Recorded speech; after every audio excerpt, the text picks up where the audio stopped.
Hey, Quitties Quackers here. Today I want to talk about slip tendons. First I'm going to go over what exactly a slip tendon is, and then I'm going to show you how I treat my adult ducks with slip tendons. If you want to just skip the first part, I'm going to throw a timestamp below that you can just jump to the treatment of slip tendons.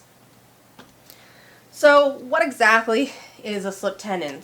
So first we want to go over kind of the anatomy of the duck leg. So this portion here, a lot of people confuse this as the knee. This is actually what's called their hock joint. And this whole thing here is actually the foot. So this is more equivalent of their ankle, and these bones are more the fused ankle bones that we have in our feet. And up here is what is more your tibia and fibia that we have. And then here would be your knee up here going up. This is more like your calf muscle, and then it's got a tendon coming down back here all the way down to their web foot portion. This is basic anatomy essentially for any bird, whether or not it's, chickens, pigeons, ducks, hawks. This is kind of the basic anatomy of a bird. So this tendon here, if we kind of looked a little more closer at this section and we looked at what's going on, this would be, again, this is like the tibia, fibia bone, and this is where your kind of ankle portions are. Here's your tendon coming down. There's a groove here that tendon sits in.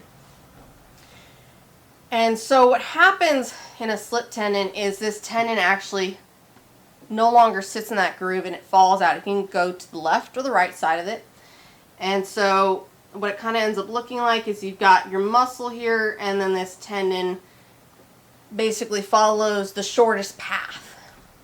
And so now this foot and leg is kind of squished up together, so they can't fully extend it out. And this is a big problem in like ducklings or chicks because their legs are growing so fast. This quickly becomes a problem that this tendon can no longer go back into that groove as they, quickly grow. If you take a look at like a 1-day-old duckling to like a 4-week-old one, they're massively bigger in size. So these things have to be corrected very fast. Whenever I'm looking at any kind of any chick or duckling with like an injury, I would honestly always look for this just in case, just because if this goes too long, it really can't be reversed. And if it's gone too long where it really is squished up, this can be extremely painful to try and put in for chicks or ducklings. And sometimes it can be corrected with surgery. So you may be able to have a vet correct it. It's not always possible to reverse it. Another thing that can cause a slip tendon is a niacin deficiency, and what happens is that this groove doesn't properly form because of that lack of that lower level of niacin, and so the tendon isn't able to stay in place because that groove isn't really there. You cannot correct that. If that happens, that's partly why it is very important to make sure that your ducks have plenty of niacin. It's very common in pecans to have niacin deficiencies. They require so much more niacin than any other breed of duck. A lot of duck feeds and chick feeds don't have enough niacin for pecans. So it's really important that you do have that proper nutrition for them. Otherwise, they can be permanently disabled from this kind of deformity. In adult ducks, this really isn't talked about a lot though. It's really just focused on these kind of younger birds because it's so important to correct immediately in them. So in adult ducks, it's not really focused on as much. So I'm going to show you how I treated my adult duck, Hope. She's a runner duck. We're going to go take a look at that. So Hope has a slip tendon. She had this injury a long time ago when she was a little bit under a year old. And we were able to correct it a long time ago. It took us a while, but due to her illness that she's been having, she re-injured this.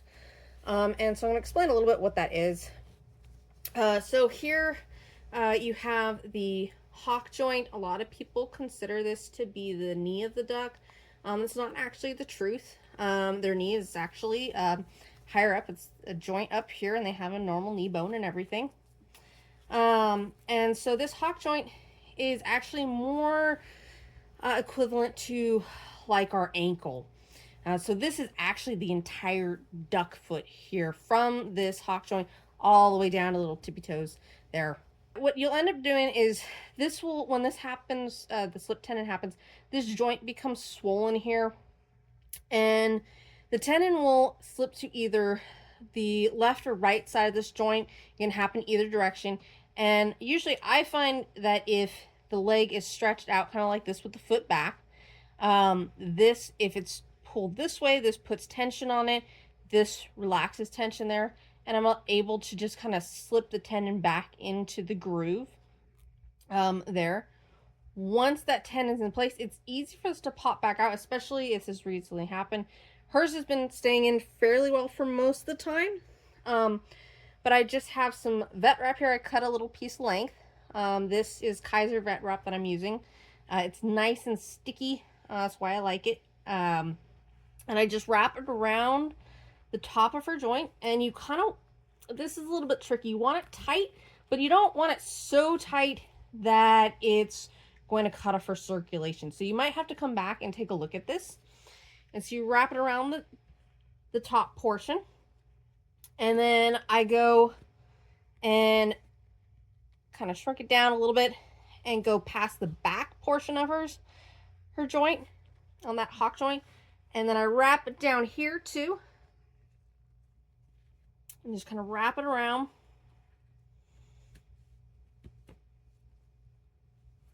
A couple times.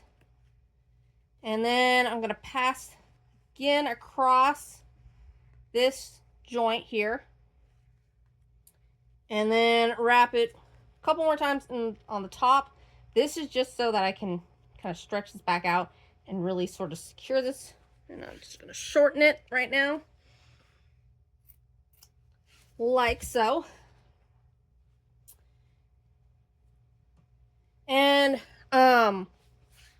that's pretty much all I do for rapids. Now she'll be able to still bend it, but this is going to help keep that in place, and so it won't snap out. I found this worked really well. You do have to check it periodically to make sure this leg isn't swelling, and I usually don't keep it on permanently. I either keep it on, depending on how well it's staying, either for like a full day and then take it off, or just keep it on for the night and then take it off during the day. It helps also to have it on if you're doing any like deep water therapy, to kind of keep that in place so she can practice moving it. The other thing I do for the slip tendon is, because what happens is this muscle can become shortened and the tendon become a little less elastic. I start to just sort of stretch her foot gently, just to help increase her flexibility with that. But you don't want to push that too far, because you don't want to injure her, their muscle, any pull or tear it or anything like that. So it's just kind of a gentle help, encourage to get some more flexibility in that joint. These do take a while to heal. So it's not an easy heal, and the more that they are able to rest, the better they are able to actually recover. When we had her initially with this, it took us a really long time to kind of figure it out. And then eventually we got actually a couple call ducks that ended up spending a bunch of time with her, and she actually started to rest more, and she was able to actually get a good amount of time healing that when she was outside in kind of a more small enclosed area. So we're going to work on now getting this back. I think this will heal pretty quickly because we caught it fairly early. But yeah, this is how I corrected it in the adults. The first time this happened to her, it took us about a month to actually figure out what was happening. I think partly because she's a runner, it helped allow us to correct it, but the sooner you can correct it, the better. She has never ever been able to walk fully 100% the same way she was before, but she can still get around actually pretty well once it was corrected. So we'll be working on that. So I forgot to mention, for the slip tendon, when you are looking for one, like I said, it can be on the left or the right side of that hock joint, and what it ends up feeling like is kind of like a piece of string underneath the skin, and so you'll kind of feel that there. In the adult ducks, it can be a little bit hard to find in the beginning. Hope's not the only one I've had this issue with before, so I did recently have another one, and it took me about 3 or 4 days before I could actually feel the slip tendon. I had a pretty good hunch that that's what she had. Her joint was swollen, but I couldn't feel it at the time. And then once I found it, realized that's what was going on, I started treating her for that. So if you are looking for this, if you are thinking about it, do take a couple days to check it. If you notice that swollen joint and you're not still seeing it, still check again.